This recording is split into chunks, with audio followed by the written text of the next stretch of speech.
Good afternoon, everyone. Good afternoon, and welcome along to my new episode of 4¼ Sports, presented by me, Gregory Richardson, here on Puritans Radio.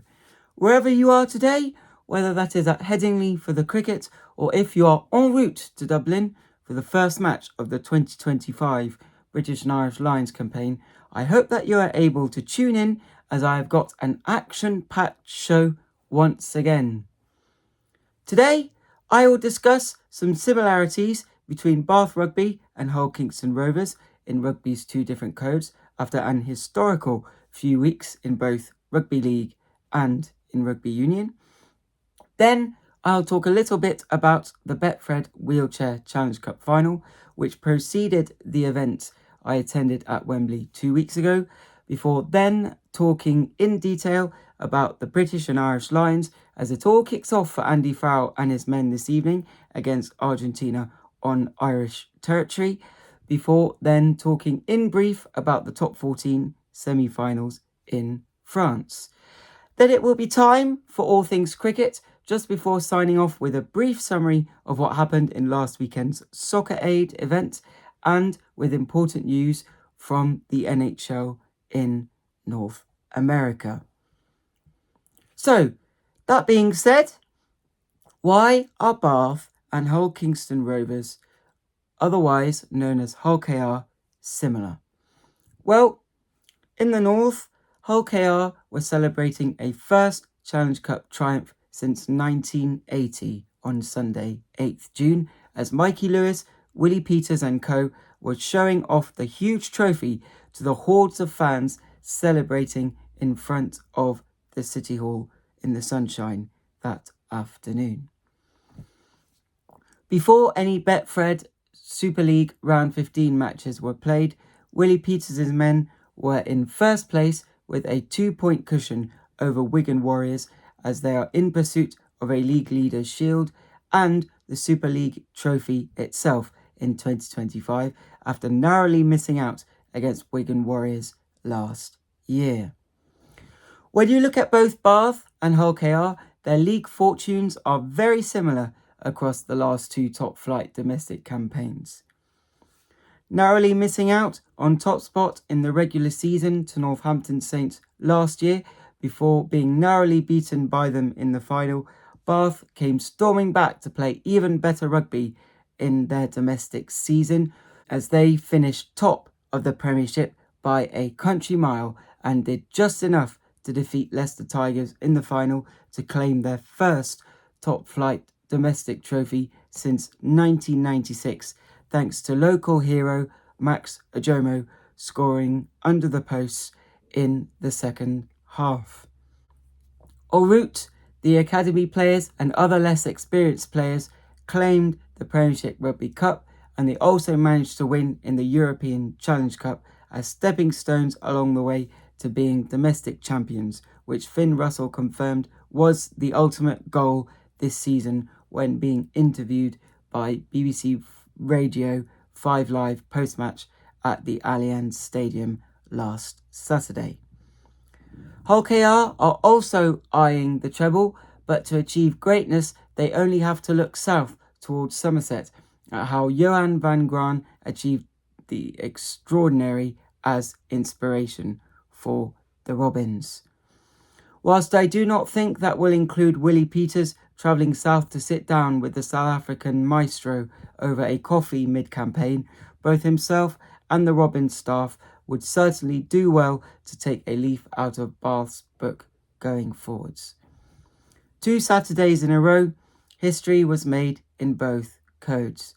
Firstly by Hull KR with that dramatic late try in the pouring rain at Wembley to win a first Challenge Cup in 45 years, and then by Bath as they held off Leicester's spirited fight back in the glorious sunshine to win their first Premiership trophy in 29 years.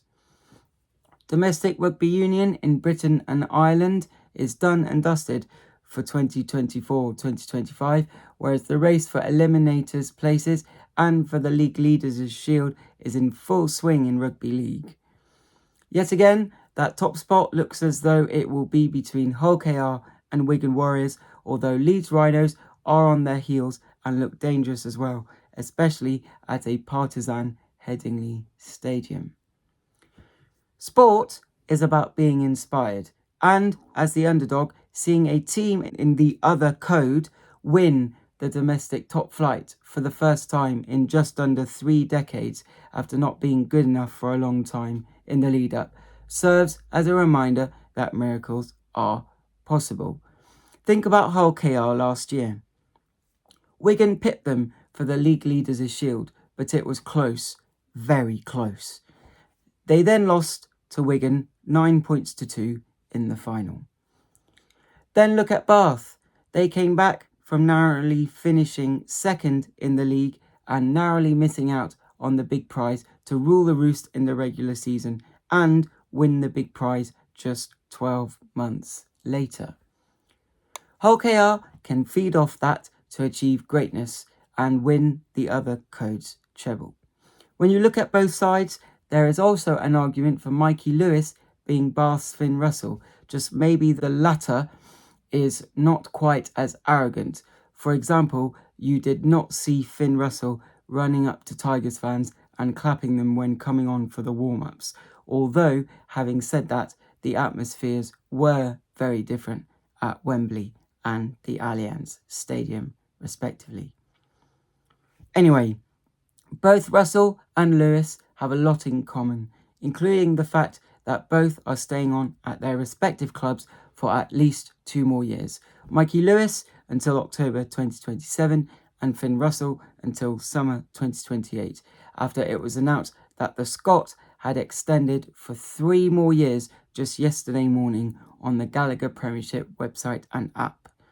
Anyway, the reason I feel they are both similar is that both Russell and Lewis love the big occasion and they both have what it takes to make the difference when it matters most, despite criticism. In saying that, I immediately think of Finn Russell's kick in amongst all of the unfriendly boos after Dan Cole was rightly penalised and yellow carded after 70 minutes for a cynical offence, as he was never making that charge down on Finn Russell and he jumped a fraction of a second late if you look closely at the replay and analyse the footage properly. Take the emotion out of the equation and it is a rare moment when Carl Dixon made the right call in a game in recent times, but the problem therein lies in the inconsistencies of the handling of such incidents across the season and that referees seem to have a different opinion on something similar from one week to the next, thus making it harder and harder to understand the rules. Anyway, my point is, amongst the adversity, the anger of the crowd and the disgraceful booing, Russell nailed a kick which ultimately proved decisive when doing the maths come the final whistle. In doing so, he proved in that minute why he is set to be the Lions' starting fly half, but I will come on to the Lions in more detail later on in the piece. Back on to Hull KR, and just 1 week earlier, Mikey Lewis had a clutch conversion in the last 90 seconds to clinch victory for Hull KR at the Challenge Cup final at Wembley. There was a lot of noise in the crowd, and with a lot at stake, he nailed it. They both wear their hearts on their sleeves, and they are both the heartbeat of their respective teams, no doubt about it. Yes, there is a lot more to both codes of rugby than a halfback, but both Russell and Lewis are key to their respective teams' success, and both have their doubters and rise above them with great aplomb. Mikey Lewis delivered on the Challenge Cup's biggest stage. Now it is time for him to lead the Robins to top spot in the Super League and for him to make the difference in the grand final this time around, something which Finn Russell managed to do in the Gallagher Premiership final last Saturday. Hull KR have never won the Super League, but they have made progress in leaps and bounds in recent years. Willie Peters is constantly ensuring that his Robins are on an upward trajectory, as is Johan van Graan ever since his arrival at the Rec, and it is not beyond the realms of possibility that the Rugby League treble is written in the stars for the Sewell Group Craven Park faithful. but only time will tell, as there are still 12 rounds of the regular season to play in the Super League. Sticking with rugby for a moment then, and the Betfred Wheelchair Super League Grand Final took place last Saturday, and the Halifax Panthers came away with the trophy after an entertaining 46 points to 24 victory over the London Roosters at the Robin Park Sports Centre in Wigan. Competing in their first final for 7 years, the Panthers were hungry for success, and that showed as Hawkins crossed twice in the first half to help his team take a 30 points to 16 lead into the half-time break. The Panthers scored 3 more tries in the second half to put the cherry on top of an excellent performance to win their 5th Wheelchair Challenge Cup following their 4 successive victories between 2015 and 2018. Just quickly, staying in the world of rugby league, on our doorstep, the Oxford Cavaliers were scheduled to play a match at Banbury Rugby Club last Saturday afternoon. Unfortunately, I've been unable to find a result. However, I can tell you that the Cavaliers now have a rest weekend before playing away from home against Leamington Royals on Saturday, 28th June at 2:30 p.m. I really am trying hard to find out their results, but it really is proving to be difficult, and I endeavour to keep trying.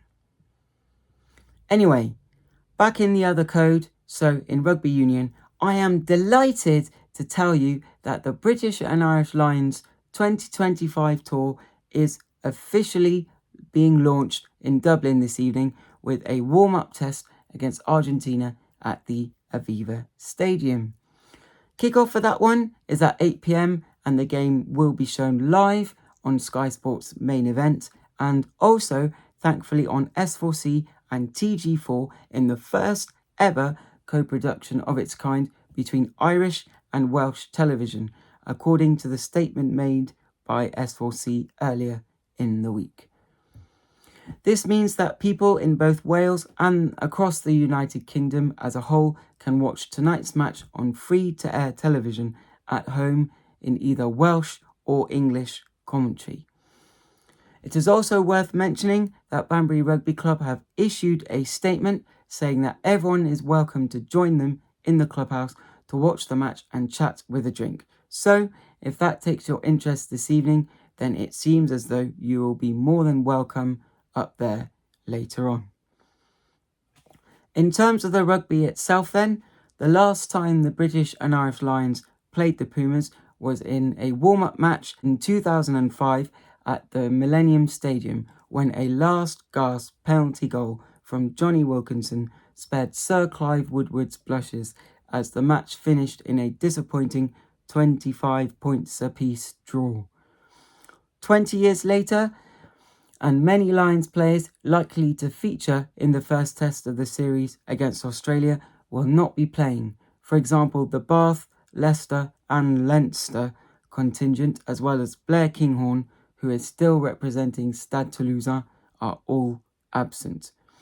This, in a way, is great for the tour because it gives other players an opportunity to shine and prove what they can do when in the limelight against an interesting-looking Argentina team that made the semi-final of the most recent Rugby World Cup in France. Also, just quickly on Argentina, today is a chance for them to show that they would be worthy of hosting competitive Lions tours in the future, as they are the only rugby championship team excluded from the cycle, and they will be determined to change that without a doubt. Moving on then, with a large crowd expected at the Aviva Stadium tonight, according to last week's Sunday Times, fans will want to see some quality rugby that will fill their boots with confidence before Andy Farrell's team fly down under ahead of their first tour fixture next Saturday. I used the word quality there, and the Lions side announced by Andy Farrell on Wednesday is littered with individual talent, but how they complement each other will be interesting to see.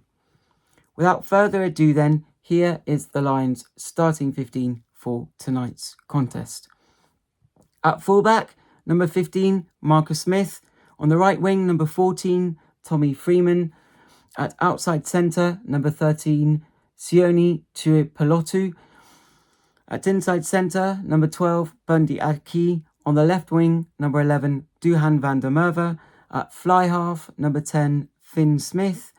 At scrum half, number 9, Alex Mitchell. Prop number 1, Ellis Genge. Hooker number 2, Luke Cowan-Dickey. Prop number 3, Finley Beelum. Lock number 4, Mario Toji, who is also captaining the side. Lock number 5, Tad Byrne. Back row number 6, Tom Curry. Back row number 7, Jack Morgan. And the number 8 is Ben Earl. As for the Lions replacements, they are as followed. Replacement hooker number 16, Ronan Kelleher. Replacement prop number 17, Pierre Schumann. Replacement prop number 18, Tad Furlong. Lock replacement number 19, Scott Cummings. Back row replacement number 20, Henry Pollock. Scrum half replacement number 21, Thomas Williams. And utility back replacement number 22, Elliot Daly. And wing cover number 23, Mac Hansen. As for Argentina, their starting 15 is as followed. Fullback number 15, Santiago Carreras. Right wing number 14, Rodrigo Isgro. Outside centre number 13, Lucio Cinti. Inside centre number 12, Justo Picardo. Left wing number 11, Ignacio Mendy. Fly half number 10, Thomas Albanoz. Scrum half number 9, Gonzalo Garcia. Prop number 1, Maiko Vivas. Hooker number 2 and captaining the side, Julian Montoya. Prop number 3, Joel Sclavi. Lock number 4, Franco Molina. Lock number 5, Pedro Rubiolo. Back row number 6, Pablo Matera. Back row number 7, Juan Martin Gonzalez. And number 8, Joaquin Oviedo. As for the bench, it is as follows for the Pumas. Number 16, replacement hooker, Bautista Bernasconi. Replacement prop number 17, Boris Wenger. Replacement prop number 18, Francisco Correa Marchetti. Lock replacement number 19, Santiago Grondona. Back row replacement number 20, Joaquin Moro. Scrum half replacement number 21, Simon Benitez Cruz. And backs replacements, Matias Moroni and 23, Santiago Cordero.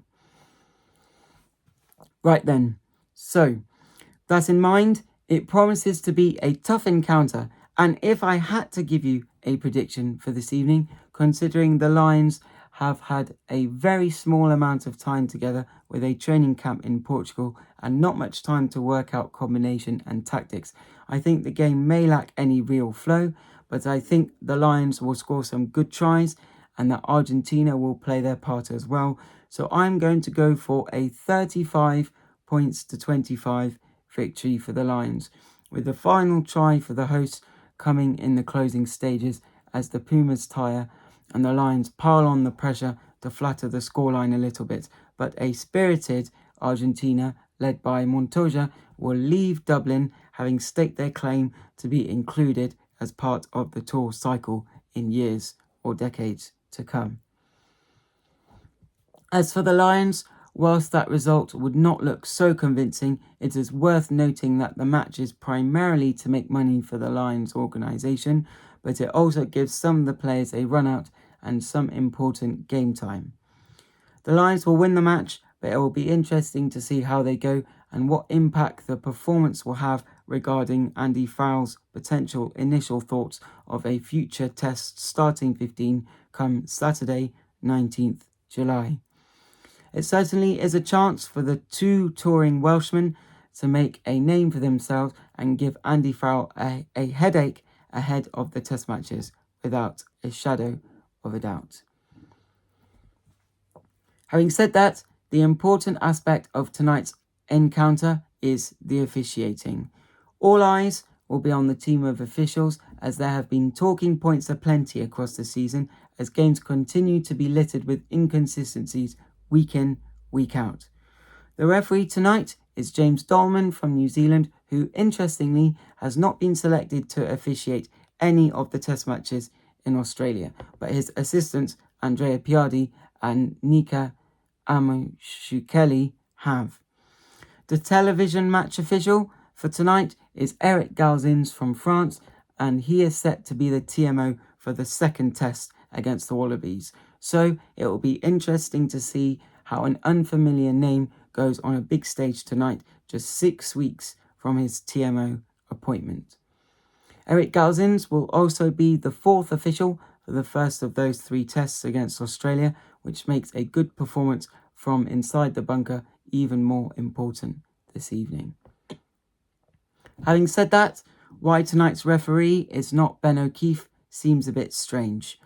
The New Zealander is set to be in possession of the whistle for the first test, and, in my opinion, it would have been better for the sake of the series if he was refereeing tonight to give the Lions an opportunity to see what may or may not be picked up and how he would perhaps intend to officiate the scrum come Saturday, 19th July.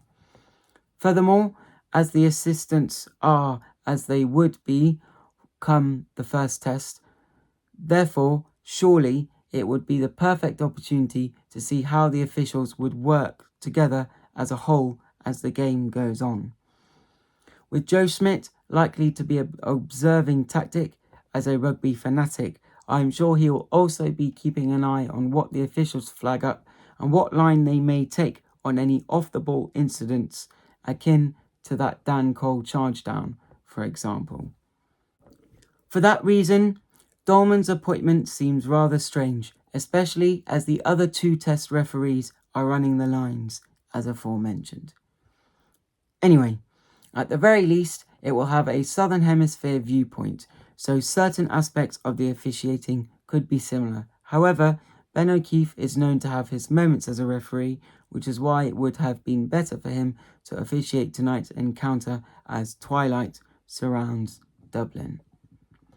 Just quickly before I move on, I mentioned that S4C are airing this evening's match live. The Welsh Broadcasting Channel also announced that they are going to show extensive highlights of every Lions match on the same day as matches take place, including the best bits from all 3 test matches against the Wallabies, so that people who do not have Sky can look forward to being able to follow the Lions tour closely over the summer. This is exactly what rugby union needs, just 6 days after a brilliant Gallagher Premiership final was shown live on ITV. Exclusive, free-to-air coverage in order to help grow the game and bring it to wider audiences to increase engagement. That really was fantastic news from S4C on Monday afternoon. So, with that, hopefully it will be a great game in Dublin this evening to kick off the tour.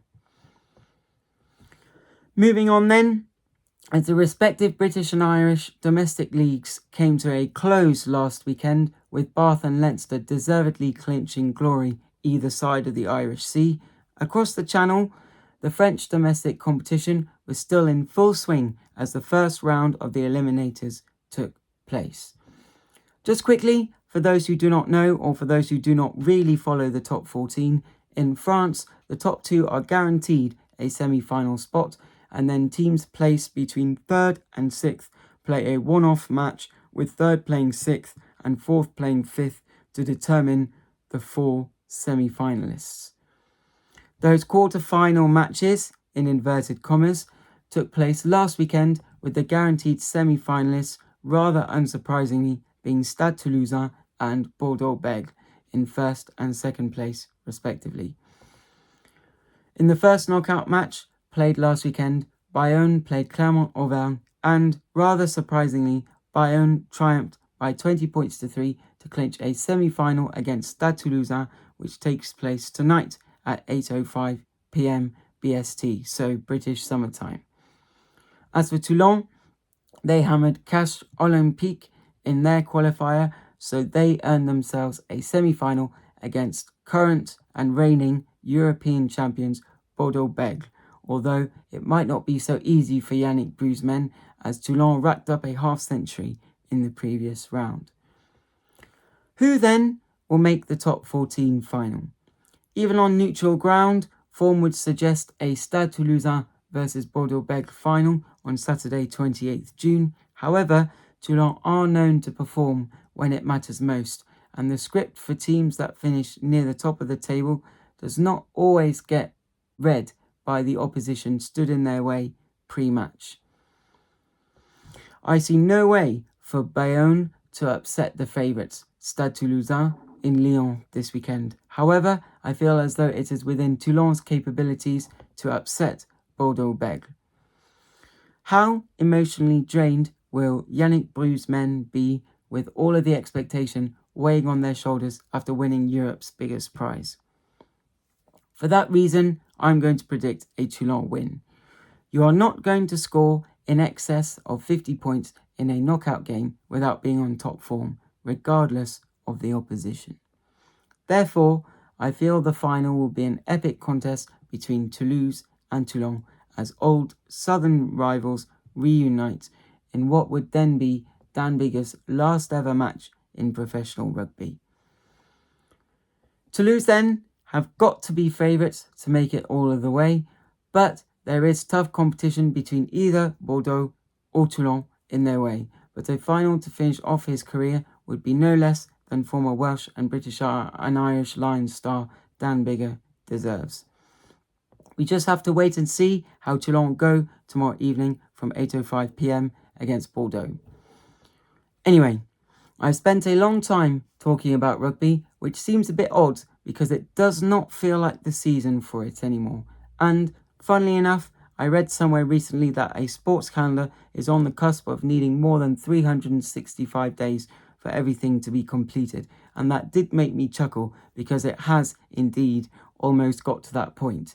I mean, both the Premiership and European finals used to be in May.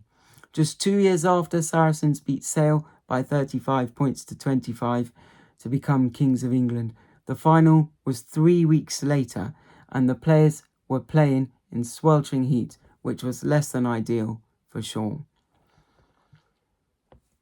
On that note, and rather appropriately, I'm going to move on because as it is summertime, it is now time for this week's All Things Cricket. And with the evening session of the first day's play of the first Rothesay test of the series between England and India underway at Headingley as I speak, it is time for me to give you an update on how Banbury's teams are getting on in the respective local leagues. In the Home Counties Premier League last Saturday, Banbury's first 11 lost by 6 wickets against High Wycombe. Put into bat at White Post Road, Banbury made only 100 all out, with George Tate posting a very respectable 43 of 48 balls as everyone else fell around him. In response, High Wycombe raced to the target with 28 overs remaining to claim the full 25 points on offer as Billy Dodds posted the highest score of the match with 48 runs to his name. As a result, High Wycombe are top of the table with 100 points after 6 rounds ahead of tomorrow's fixtures, whereas Banbury have slipped down to 8th place before taking on Aston Rowan's first 11 tomorrow in a crucial game for Banbury if they are to claw their way back up the table. In the first division of the Charwell League, Banbury's seconds drew with Cumnor's first 11, leaving Banbury in second and Cumnor in fourth. After 6 rounds, it is worth noticing that Challow and Childree's first 11 have a 36-point margin at the top of the table ahead of their fixture against East Oxford's first 11 tomorrow. Speaking of tomorrow, Banbury's second 11 play against the Oxford Downs seconds in a tussle between second and third place. Moving down to Division 3A, Banbury's third 11 also drew their respective fixture. Playing against Bledlow Village first, neither side could muster a victory, leaving Banbury's third 11 in fourth place ahead of tomorrow's fixture against Buckingham Town's second 11. Moving on to Division 5B then, and Banbury's fourth 11 drew with Buckingham Town thirds, meaning that Banbury has 7th place before their match against Marston St Lawrence's first 11 tomorrow. In international cricket, the ICC Test Championship cycle concluded with South Africa equalling the second highest ever fourth innings run chase at Lord's to win the Mace, very much thanks to Aidan Markram's brilliant 136 and Temba Bavuma's battling half-century. Those two batted exceptionally well as they led the Proteas to victory over Australia by 5 wickets against the odds in an epic match that saw 14 wickets fall on day one. For the first 2 days, nobody looked assured at the crease, which made 282 seem like mission impossible, but with a disciplined start, South Africa laid the foundations for a successful run chase, and hats off to them. The defeat leaves Australia with questions surrounding their batting as this winter's Ashes down under creeps ever closer. Also, as I alluded to earlier, the first Rothesay test between England and India got underway at Headingley at 11 o'clock this morning. This match kicks off the new ICC Test Championship cycle for both England and India respectively, and whilst I cannot give you a live score update, if you wish to find out what is going on in Leeds right now as I speak, you can do so by going on to bbc.co.uk/cricket or by going on to espn.cricinfo.com to find the live score.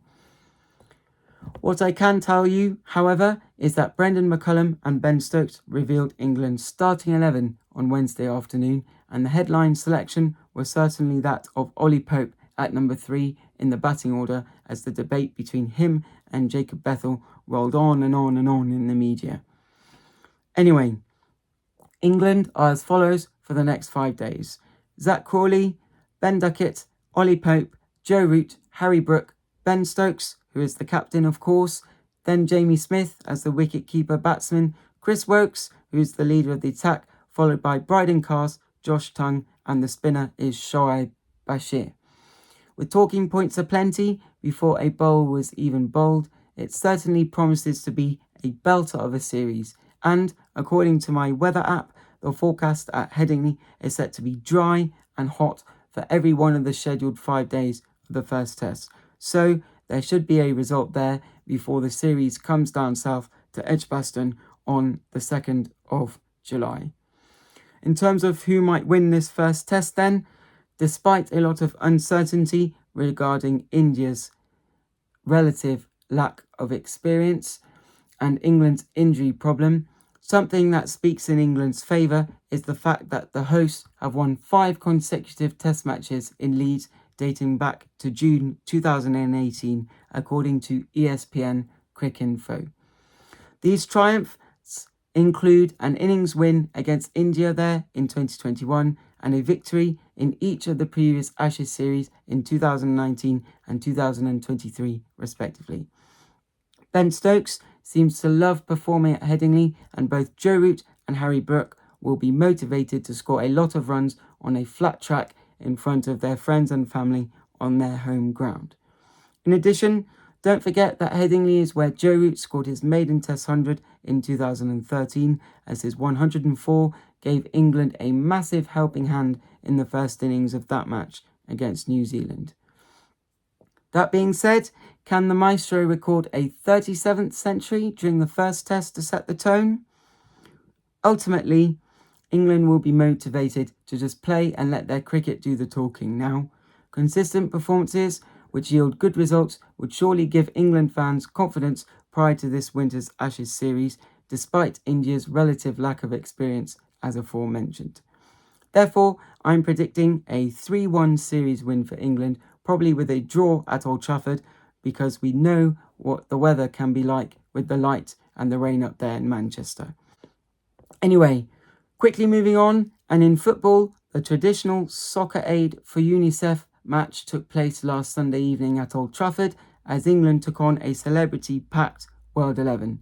Wayne Rooney opened the scoring for the Three Lions to record the fastest ever Soccer Aid goal since the event was launched in 2006, but England could not hold on to a 3-goal lead as Carlos Tevez scored a second-half quadruple before Big Zoo struck the winner late on in the piece to give the World 11 an overall 8-6 lead against England in the event, as the occasion raised £15 million for UNICEF, according to the BBC Sport website. Just quickly to finish, I can't believe I'm saying this in the heat, but the NHL came to a close on Tuesday as the Florida Panthers defeated the Edmonton Oilers 5-1 to clinch the Stanley Cup, as they won the series 4-2 thanks to Sam Reinhart's quadruple. At one point, the series was evenly poised at 2 victories apiece, but the Florida Panthers ran away with it in the end with 2 consecutive straightforward victories to earn them the famous trophy. That then, ladies and gentlemen, is a wrap on today's show. Thank you very much for listening to me, Gregory Richardson, here on Puritans Radio for this week's episode of 4 1/4 Sports. Just remember, whatever sport you might be taking part in, or if you are going to enjoy the sunshine at Headingley over the weekend, please remember to wear both sun cream and a sun hat, because it is going to be extremely hot and humid across both Saturday and Sunday. For now though, have a lovely weekend, and I will be with you same time, same place next week for more 4 1/4 Sports. For now then, it is time for me to hand you back to Ian Fleming for the rest of today's 007 Magazine Show Live. Take care everyone and have a great weekend. Bye bye.